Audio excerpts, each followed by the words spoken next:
Good. I'm very happy, very thrilled to see you guys here. I'm so thankful for being here today. Thank you for having me. Thank you for being here in this pre-holiday webinar. I know teachers look forward to this holiday in particular. We have some people have a 4-day holiday, other people have a 3-day holiday. So yeah, hello from São Paulo again. Hi. Okay, so today I decided to talk about ESP, but from a different perspective, not the traditional English for specific purposes that we all heard about, but English for special purposes. I've been working with ESP for quite some time now. For the past 4 years in particular, I've been working with private students, one-to-one students, and I realized in the beginning that I was doing a lot of ESP, English for specific purposes. Some of you may not know, ESP is an umbrella term for many other kinds of specific purposes. They can be English for academic purposes or English just for business with a business focus or just reading. We see a lot in Brazil, inglês instrumental, right? In Brazil, we have this very high demand from university students to practice reading skills. They need to read academic texts and they don't have much time to learn how to speak or write English, which are more demanding skills. So I don't know if you guys work with it. Can you tell me in the chat how many of you work with ESP, English for specific purposes, inglês instrumental, or business English? They are all under this ESP umbrella. Zero knowledge. Okay, you are in the right place. Business English, business, travel, medicine, very good. Business English, yes, good. Travel English, ENEM, yes, Thiago, ENEM is a very high demand. And I believe ENEM goes under the Inglês Instrumental umbrella, right? Because what ENEM demands from us is reading skills. Basically, students have to read and interpret a text. Job interviews, medical and nursing, excellent. I've worked a lot with medical English. Yeah, AMPAD, wow, Fernando. Congratulations. I think you've topped all of these. Legal English, good, travel. Yeah, so everybody here who has some sort of, AMPAD is, as far as I know, a specific test to do a business, to go to business school in Brazil. So if you need to do a master's or a PhD in business in Brazil, an MBA, yes, you need to take the AMPAD test. Anna, hi, welcome from Ukraine. I'm so glad you're here. Thank you so much for being here, Anna. Yes, if you need to do an MBA, if you need to pursue a master's or a doctorate in business in Brazil, you need to do the AMPAD test, and the English part of the AMPAD test is quite demanding. Yeah, okay.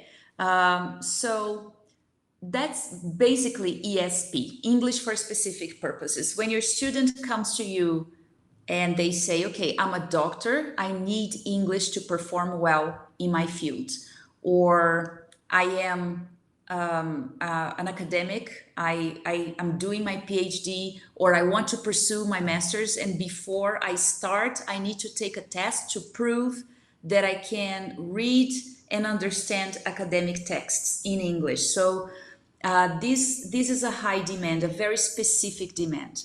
But ever since I started working with one-to-one students, and they come to me for personalized classes, I've soon realized that I wasn't doing only ESP, the traditional ESP, English for special purposes, for specific purposes, sorry. I was doing English for special purposes as well, because what I was doing for my students was personalizing the amount of information they were getting. So the way they were getting the information they were after was very much customized to fulfill their goals, their intentions. So basically in this talk, I'm going to be talking a little bit about ESP and GE, General English. So most of us English teachers start training as GE teachers. So we teach general English. We usually have a book to follow, and we usually work with the 4 skills. We develop the 4 skills throughout a semester, or how much time you have to work with the student. And later you progress for more specific needs, and that also demands that the teacher has very specific skills as well, right? So in this talk, I would like to talk a little bit about ESP and GE, and also share a little bit of my experience as a private teacher working with one-to-one students, and also developing her own materials. So that's what I've been doing heavily for the past 4 years. I've been developing my own materials because I saw this demand in my classes while working as a GE teacher.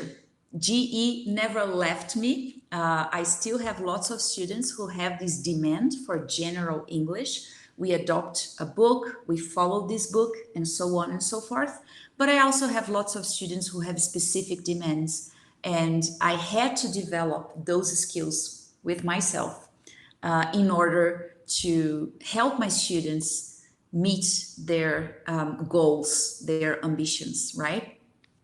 So first of all, broadly speaking, ESP is an approach to language teaching in which all decisions as to content, materials, and method are based on the learner's reason for learning.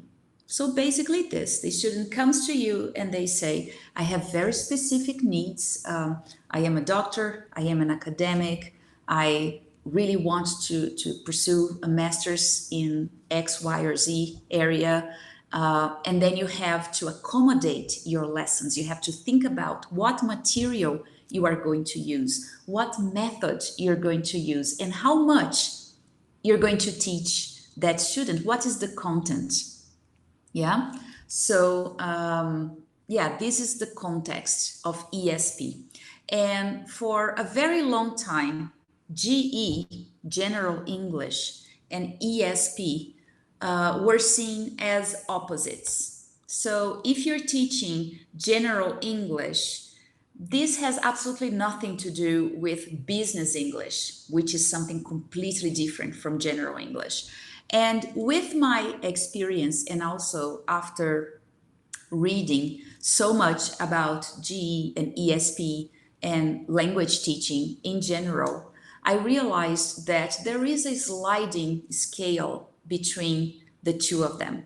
Yeah, so there is a lot of GE within ESP. So maybe you're teaching your student who is a doctor who needs medical English, and there is one specific moment in which you have to focus on listening.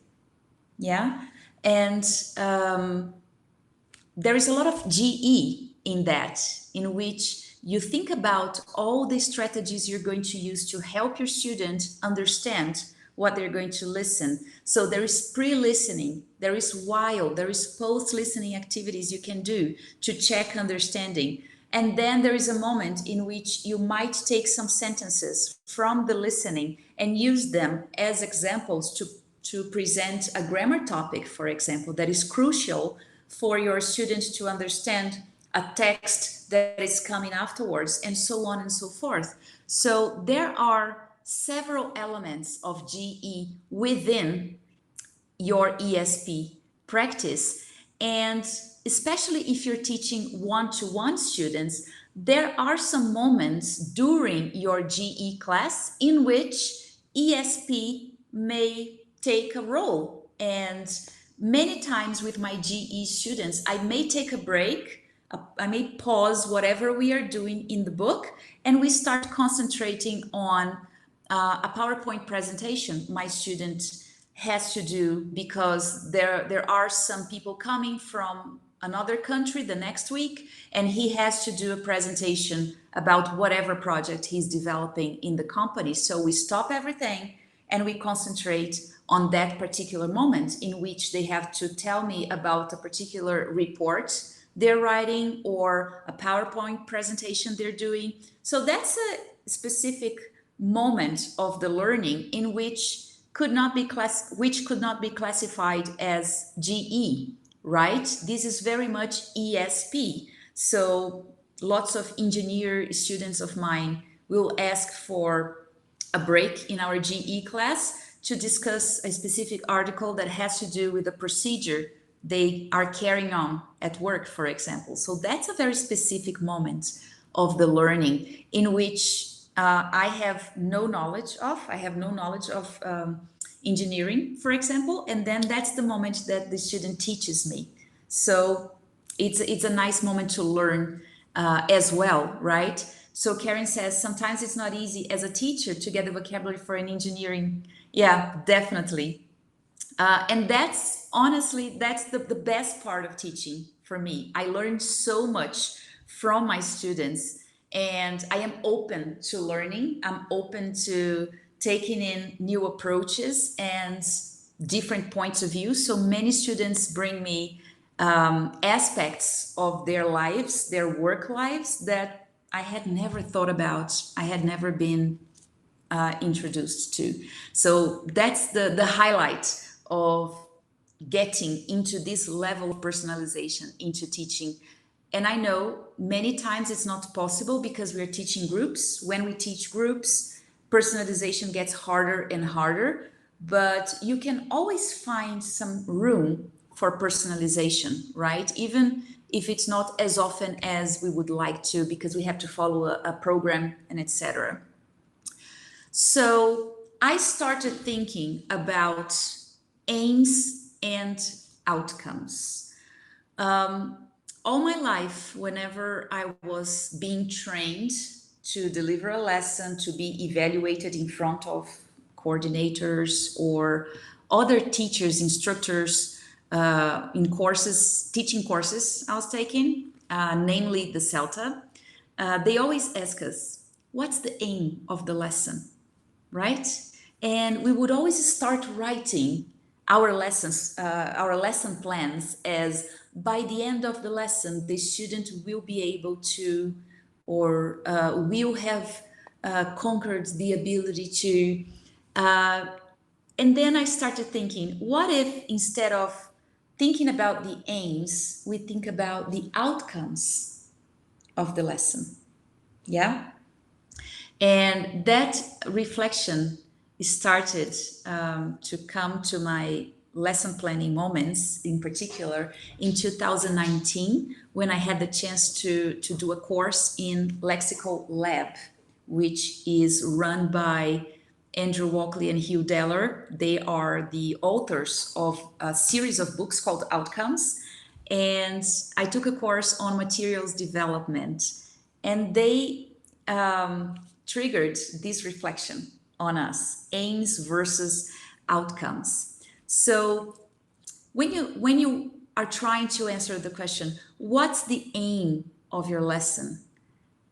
Most likely aims will tend towards single words, grammar meanings, right? So by the end of the lesson, students will be able to use present perfect, or will be able to produce sentences in the present continuous, right? Okay, I'm reading you, Liz. You do research about my students. I do that too. I definitely do that too, because I want my classes to be meaningful. Yeah. Okay. Also, aims will tend towards grammar meaning divorced from other grammar. So this is present perfect time. So sometimes we teach as if there was nothing else but present perfect to be taken into account when teaching a grammar topic. And most of the times this is not practical, because whenever you compare grammar, you might give your students this sense of scaffolding. Okay, so up to here, you've learned these and these and these aspects of grammar. So now let's add one more step to your learning. And I think that's how it works.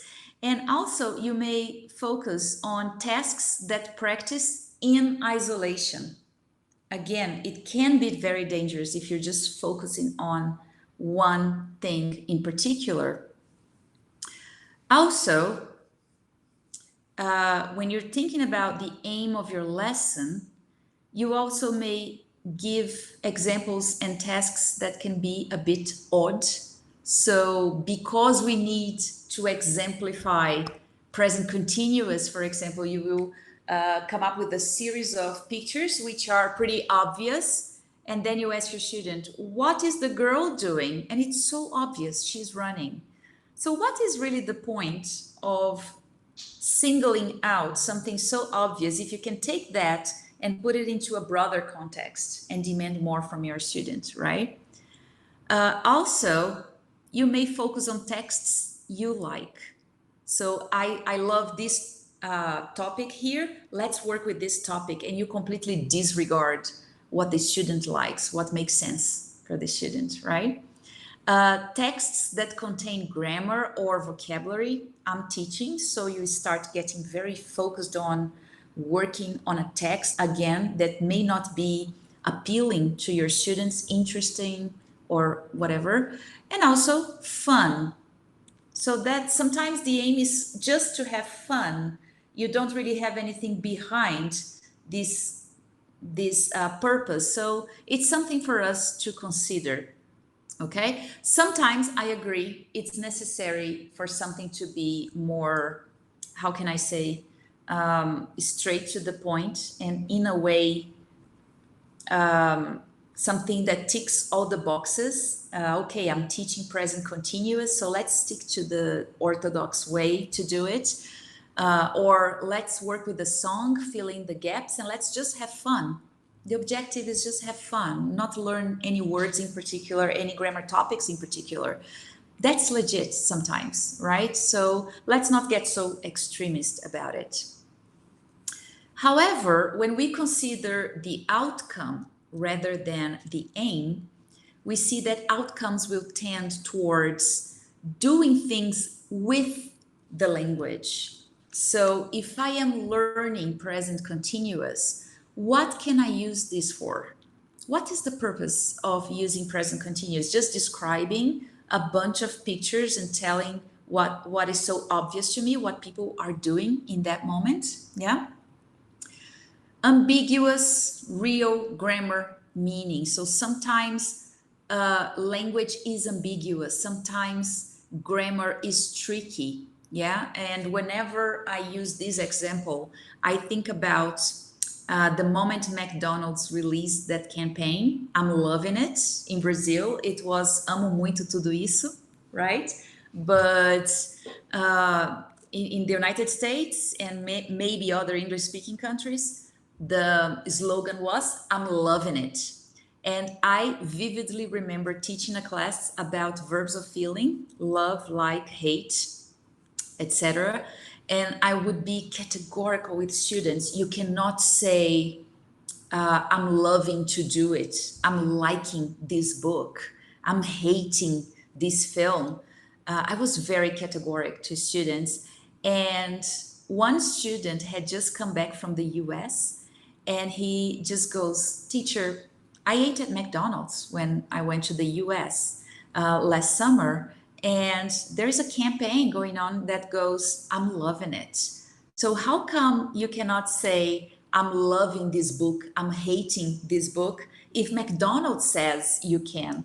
And then it dawned on me that you cannot be categorical about grammar aspects, because real grammar, just like real language, right? The grammar is how language happens. So if people are saying, I'm loving it, there is a point in which language will allow people to say, I'm loving it, even though the grammar book says you can't. So how are you going to approach this with your students in a way that you separate grammar language, whatever is written here, and real life language? So I'm always careful whenever I'm presenting a topic or a word to my students. I try to find real uses of the language, yeah? And these things happen, these changes in language, they happen. And they are very, they are there for us to enjoy and to use it. So as linguists, teachers are linguists as well, we should approach this as something natural. Every language is going to change. That's how it goes. So we might as well work with that in the classroom. So nowadays, I'm much more careful whenever I say you can't say that, or you must say it this way. Otherwise, it's wrong, it's unacceptable.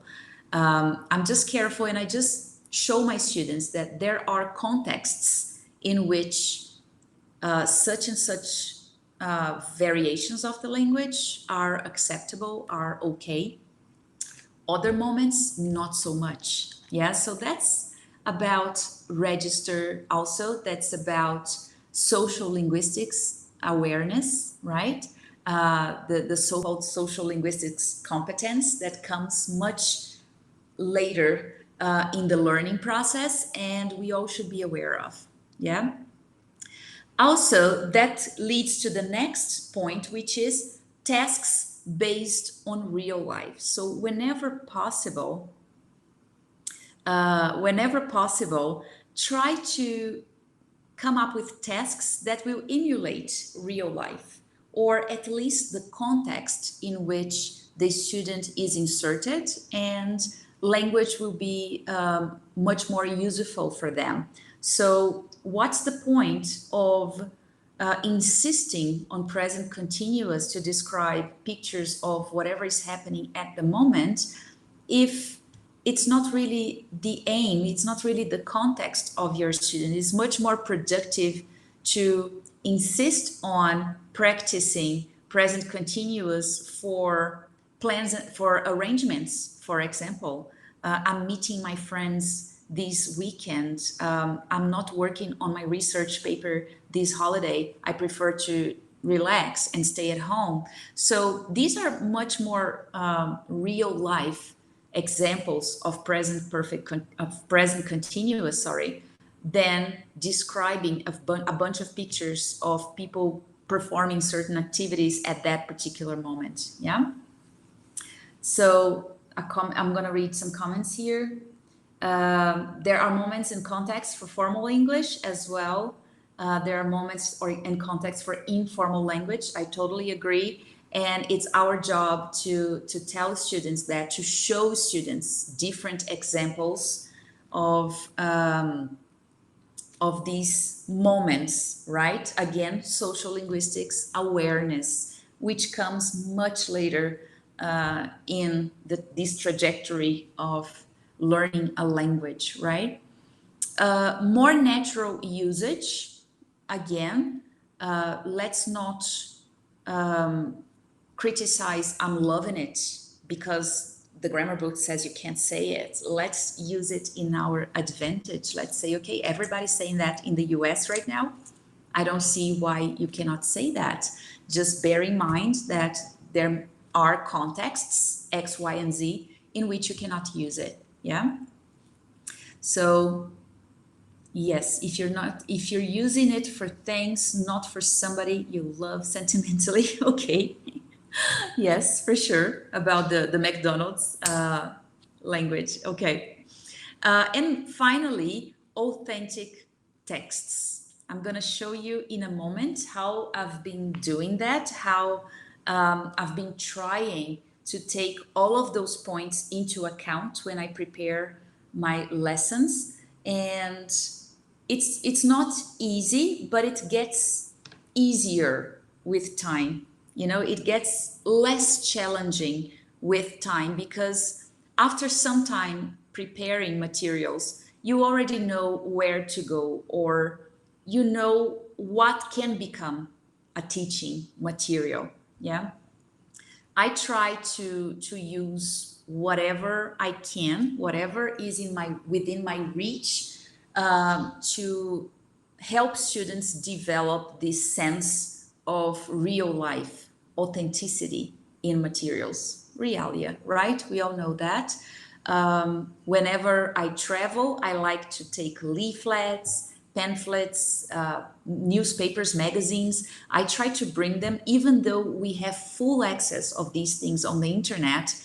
Somehow it seems more, I don't know, teachable if you go to a place and you take a leaflet from a supermarket and, okay, let's work with these products, let's work with prices, let's practice saying prices, let's compare. This is so much fun. Unfortunately, online classes not always allow us to do it, but we're gonna get there.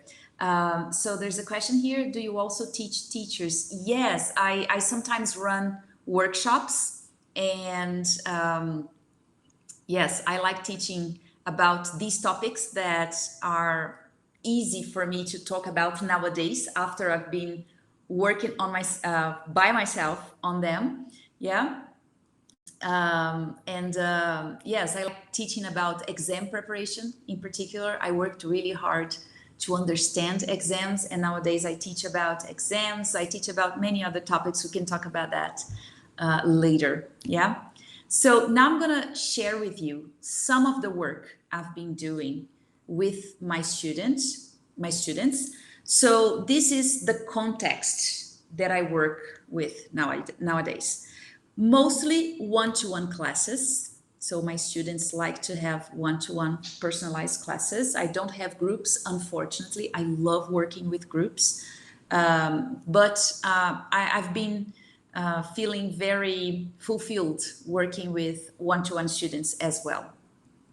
Many of my students are tired of books, they're tired of tests, and they're tired of traditional teaching methods. So I often hear from them whenever they come to me, they say, oh, I've studied English for X years. I've tried so many different English schools, so many different methods and private teachers. I always stop. I never feel like continuing my studies, but now I want to resume my learning. And I can read so much between the lines whenever they start telling me their stories. I always ask them about their previous experience with English before we meet online or face to face in a first moment for me to understand what they want from me. They answer a needs analysis form. So I always ask them, what is your previous experience with English? How many years have you studied? How many schools have you been to? We've been in this area for long enough to know about different methodologies, different language schools out there. So when students tell me I've been to X, Y, and Z schools, I've worked with X, Y, and Z methodologies, I somehow have a sense of their background in learning. These students are also willing to learn in an alternative way and improve their skills. Many of them. Others, they still want a book, they still want regular classes, but deep down, they don't want to have tests, they don't want that square kind of lesson that they used to have. They are eager to practice speaking. So many of them come from contexts in which there were so many students in class that they did not have the opportunity to speak. So they may know a lot about reading skills and writing, but they did not have many opportunities to practice speaking. Some of them are very shy, so it was even harder for them to practice speaking. So they come to me and they're eager to practice speaking. Some of them come to me and they say, I want conversation lessons. I don't want books. I'm tired of books. I just want to sit down and talk. And of course, sitting down and talking is not really a class, right? So I'm going to show you what I do in those moments. Are some of them A1, A2 learners? Is it difficult to incorporate these alternative methods? Okay, so A1, A2 learners, they still need a lot of reinforcement. They still need books. I feel it's important, at least in these initial stages, for students to have a book, for them to know where they are and where they still have to go, the way they still have to go through. And also it's a way to measure their progress, not only for us, but for themselves, to measure their progress. After some time, I take a moment and I ask them to look back, literally take your book, go back the pages and tell me how much how much progress do you feel you've made throughout these units that we have done so far. How do you feel that you are now in terms of language? How much language can you produce compared to 2 months ago when we started, when we were in this lesson here, and now we are X pages forward? So it gives them a sense of progress, a sense of accomplishment. And we are both very happy because I feel happy to see how much progress, how long the student has walked, and they feel fulfilled that, okay, I started here and now I'm here. I still have this much to go, but so far so good. I can do it. And afterwards, yes, we can think about leaving the book behind and focusing on other activities, but it's a bit more challenging, not impossible. It's a bit more challenging, yeah, for the teacher, because we are the ones who have this holistic view of what the student knows, what the student needs to know in order to perform. Yeah. I have some students with very specific needs: conversation, IELTS, TOEFL, English instrumental. So they have very specific needs, and I have to think about an action plan for each one of them, because especially the certificate students, they have very clear goals. IELTS and TOEFL students in particular, many of them come to me and they say, okay, I have a test scheduled for 2 months from now. So we have 7-8 months to work on TOEFL. And of course, I will not promise the students they will get the grade that they need to get in order to apply for whatever program they are applying. But I create an action plan, a study plan with the student, taking into account all the time they have to study and all the materials available, and we make it work together. Okay, so most of these students, they are B1, B2 plus, yeah. And okay, so here is just an illustration of everything that I've been up to so far. Luciana is asking, how many students do you have? I have, well, it's hard to tell because many students have short-term goals with me. So I have many students who stay between 3 and 8-9 weeks with me. So it's very dynamic. I have a few students who have long-term goals, but I have quite a lot of students who stay with me for a few months. So I cannot say that I always have a fixed number of students, but it changes from time to time. Yeah. Sometimes I accommodate more other times. I cannot accommodate so many students because I have other projects going on. But yeah, that's my reality. So I would like to share now with you the kinds of activities I've been doing, the sources I go to get my materials. Yeah. So some students come to me and they want business English. And for many years, I used business English books, which are great. They are very good materials, very well done. But many times they are very generic about business. They will talk about pretty much everything in the universe of business. They will go through finance, marketing, HR, developing and research, so many things. And sometimes it's not really interesting for some students to go through all the different areas of business English, of a business English material. Yeah. So, so I like to have a more focused approach whenever that's the case. So this is an exercise I developed for students who are interested in business English, but we did not have a business English course per se. So I prepared an activity about pensions in the world, the pension crisis, yeah, in the world. And I had two approaches here. I had one approach for a more intermediate level and an approach with a student who was a little bit more high level.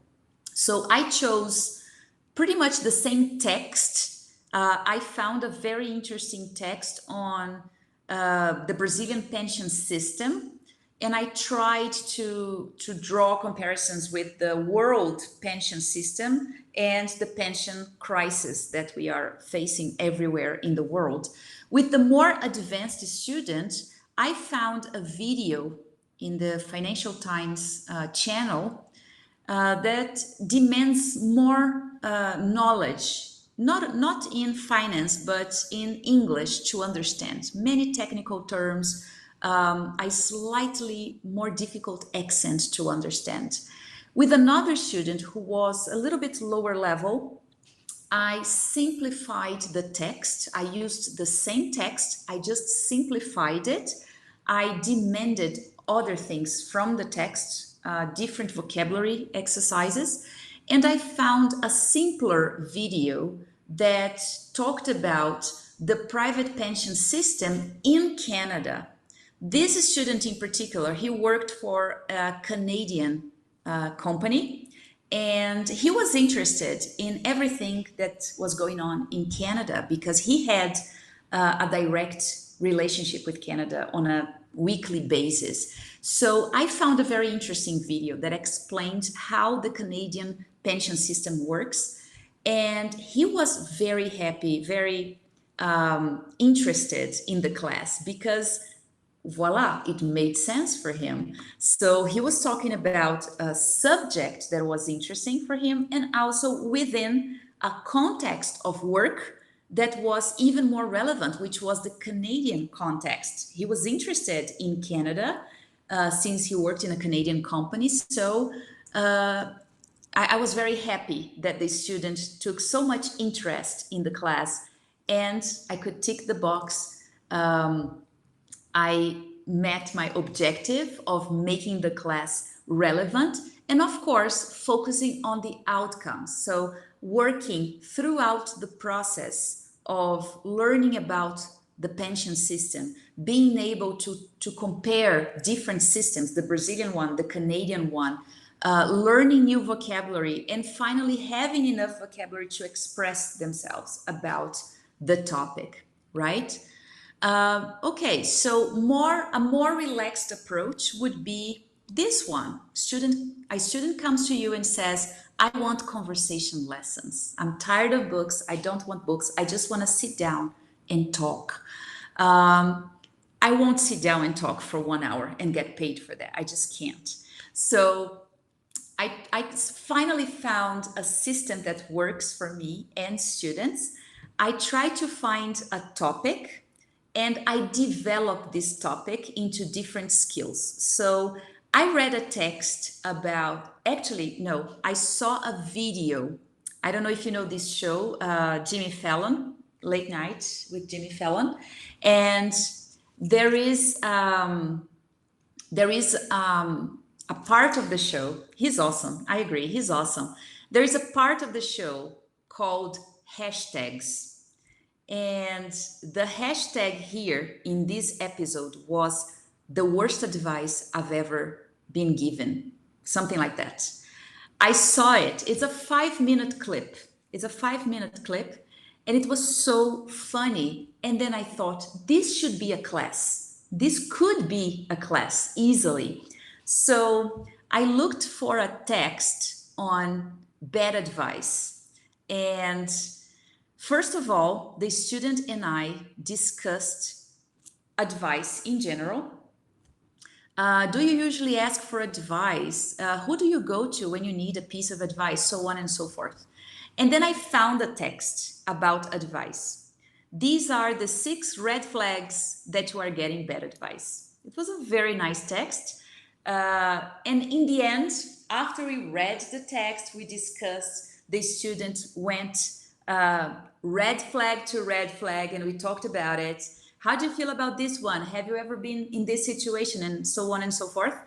And then I showed the 5-minute video, and we laughed so much. It was a nice way to wrap up the class.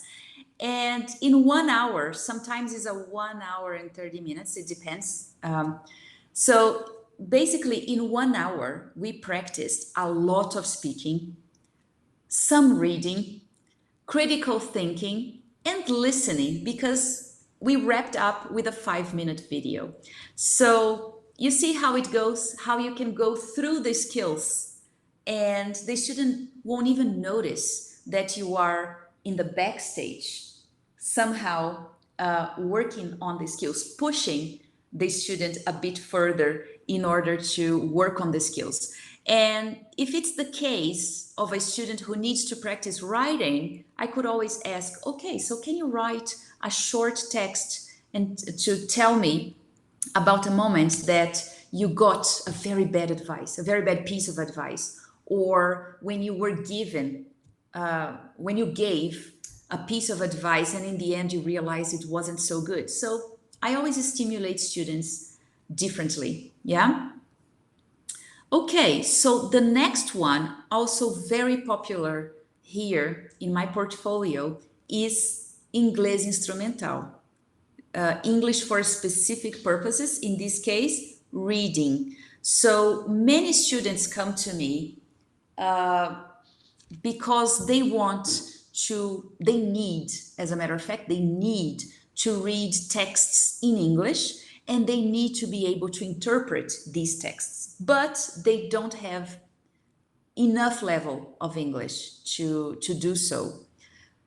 In the beginning, I was a bit skeptical about Inglês Instrumental. I was like, oh my God, how can I teach a person to read a complex text, not any kind of text. These are complex texts in English, an academic text, without teaching them English, you know?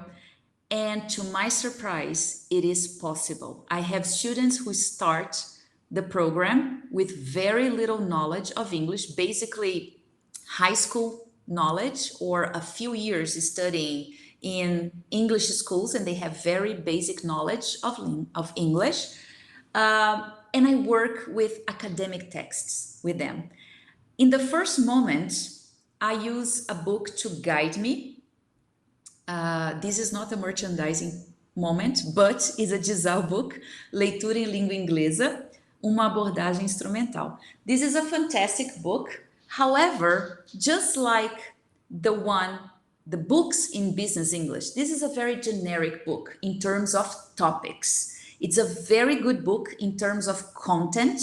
So I cover all the contents of this book, which is skimming and scanning, prefix and suffix, verb tenses, finding specific words in a text, everything, all the tips they give here are very useful. However, they are talking to all areas pretty much. They want to cover all the fields. So I initially in the program, it depends on how many weeks I have to work with the students. So initially, I will use lots of units of this book, and then I start getting more personal. So I take real examples of articles in the students area. And after we go through the essentials of this book, which is practicing all of the skills, the strategies for reading, skimming and scanning, suffix and prefix, and etc., I bring these concepts into the students' universe. So I will dig deep for articles within the students' area, and we create glossaries, we highlight words that are essential for the students to learn. We learn how to identify the words with prefixes and suffixes, and then we start from there. What other words can you form from these words, and so on and so forth.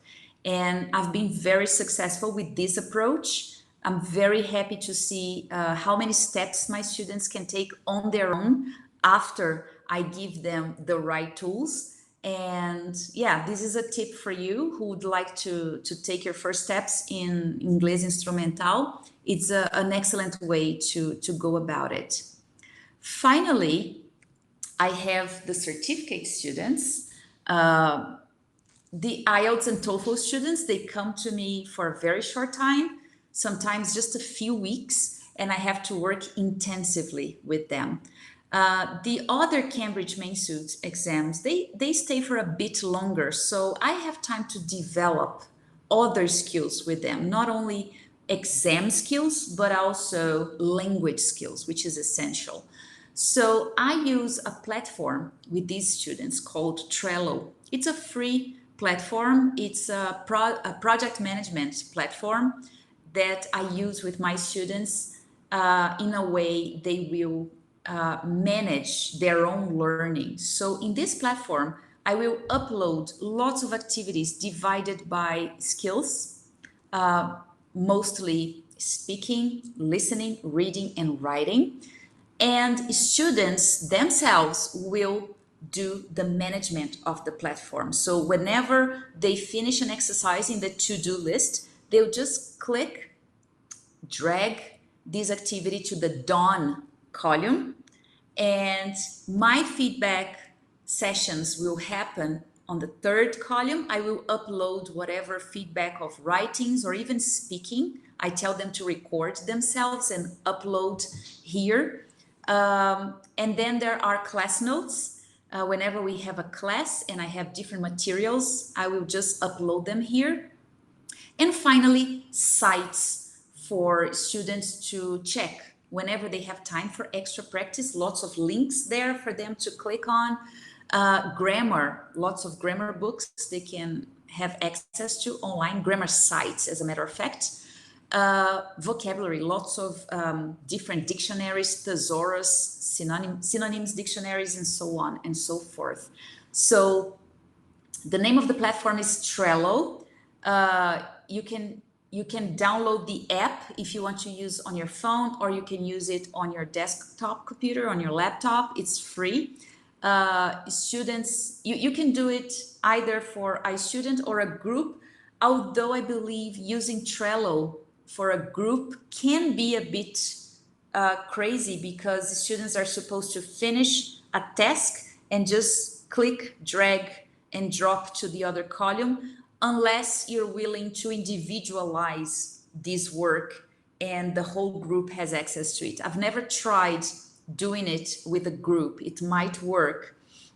They can download and upload all kinds of files, MP3s, PDFs, docs, everything. Yeah, it's very practical. The free version has a limit of uploads, but the paid version, you can upload as much as you can. Somebody asked me if it's better than Google Classroom. Is that it? I find it better. For me, I felt more comfortable using it, more practical to use it. Yeah.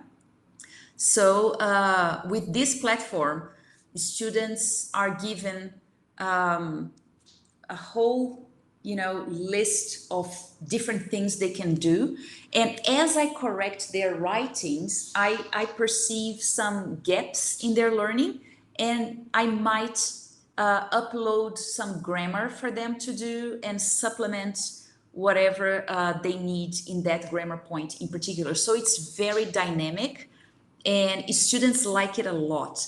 In the beginning, I used to put a deadline in each one of the tasks, but I realized many students were getting overwhelmed and they could not meet the deadline. So nowadays, I let them do put their deadlines, their own deadlines, and I upload mock tests along our programs, and the mock tests come with a deadline because I think it's important for them to measure their progress from time to time. So that's the only one I will put a deadline. The other ones, I leave it up to them because I don't know the level of anxiety that each student is going through, especially going through exam preparation.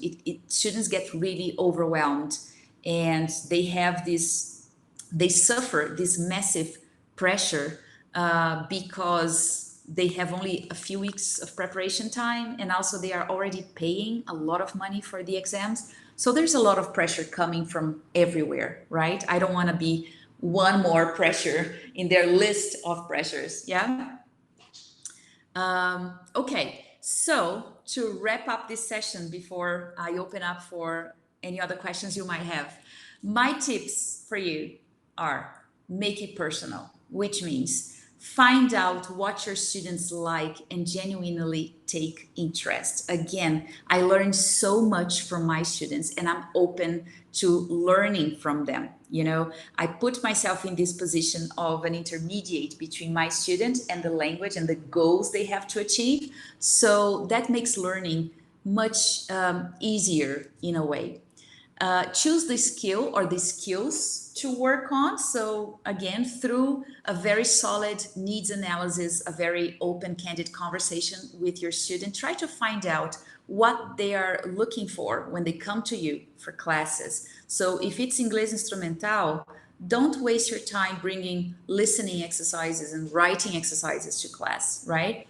Try to use authentic materials as much as possible. They are so helpful. A single tweet, a single tweet can become a class, believe it or not. Sometimes I read the tweets of the most interesting people. I'm not very active on Twitter, but I like to follow some people who always have things to share. So sometimes a single tweet can become a lesson. If you expand it, you may have a 1 hour lesson in a single tweet. Believe me, in a single Instagram post, you can have a 1 hour lesson. So that's very nice. Respect your students' learning styles. I know this is debatable, but I observe that there are some students who really need to write down everything I say. Others are happy just to come to class and listen to whatever I have to say. And that should be enough to work for them, right? So little by little, you will find out what makes your students tick. Yeah. Learn about different subjects. It helps a lot whenever you have something to bring to your students. I love watching films and series and documentaries. So I have a student who is also into it. So whenever I tell her, oh my God, I've been following this amazing series on Netflix, and she already grabs her pen and she goes like, okay, one more for the Carolina list. She has a list of things that I tell her that I've been watching and I think it would be nice for her. So yeah, I think English teachers are like that, right? We're watching Netflix and all of a sudden we go like, oh my God, this could be an excellent class. I could teach the third conditional with this episode of, I don't know, How I Met Your Mother or Friends or whatever you're into. So I do that a lot. It all depends on the look you have, right? Keep yourself up to date, needless to say, right? Of course, we learn a lot from our students, but it's very nice when we bring these novelties to class too, right? And finally, think outside the box. I know many times we work under limiting situations. We have a school syllabus to follow, we have deadlines, we have tests that we need to give our students because the school says so. So sometimes it's hard for us to keep this part of the process thinking outside the box. We need to stick to a book or to a syllabus. But whenever you have the opportunity, do think outside the box. I'm pretty sure your students will appreciate, and you will feel a sense of accomplishment that all teachers should be able to feel, because that's our profession. You know, that's what being a teacher is all about, isn't it? So, having said that, I would like to thank you very much for listening to me, for sticking around. These are my contacts. If you want to send an email or follow me on Instagram or Facebook, we can continue this conversation there. Thank you so much for your comments. I'm reading everything here on the right column. Thank you so much for being here. I hope you have enjoyed it. I hope I shared something with you that you will be able to use in your classes. And keep in touch, okay? Tell me what you've been doing. Show me if you want to share something that you have developed in terms of activities. I would like to see it. And if you need any questions, any comments, you can write me or you can ask a question here. We still have a couple of minutes to go. Yeah. Thank you so much. Thank you, guys. Nice to hear from you. Thank you, Liz.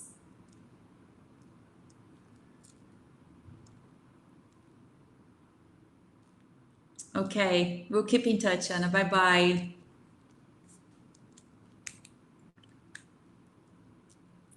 Thank you, guys. Simão, thank you. Irene, bye-bye. Ana. Juanita Nunes, thank you. Bye-bye. Have a nice Easter, you too, Luciana. Okay, go on, Thais.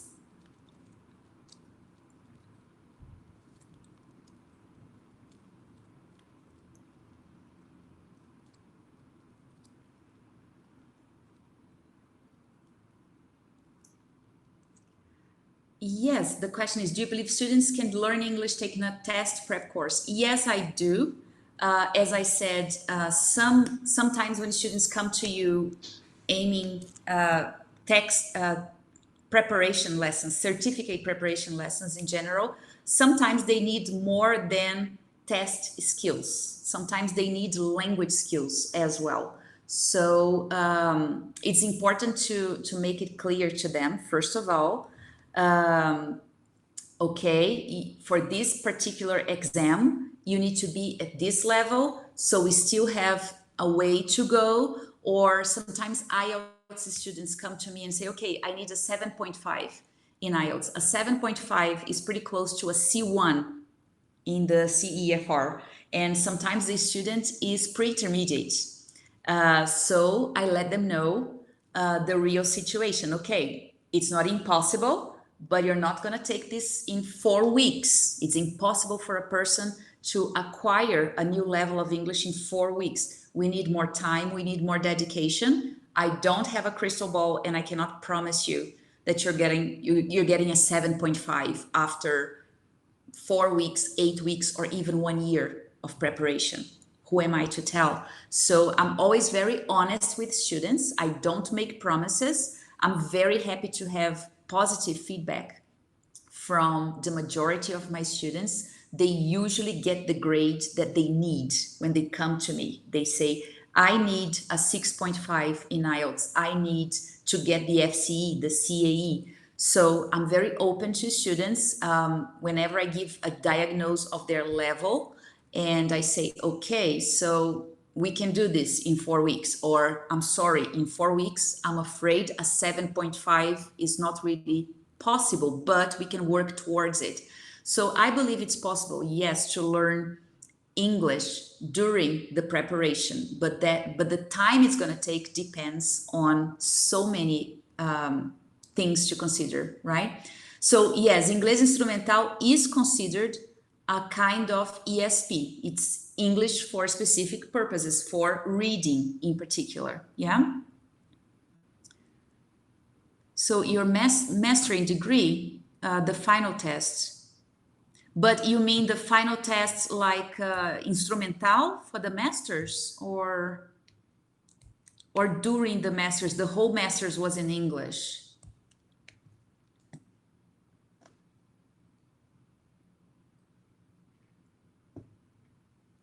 Ah, okay.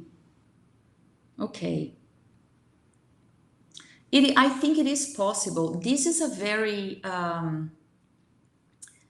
can I say? It's very hard to say you will learn in 6 months or 1 year, or, you know, in theory, we have all these numbers in theory. In theory, a person needs, now I forgot the exact number, but a person needs a certain amount of hours of study to be considered a particular level, to move on to the next level.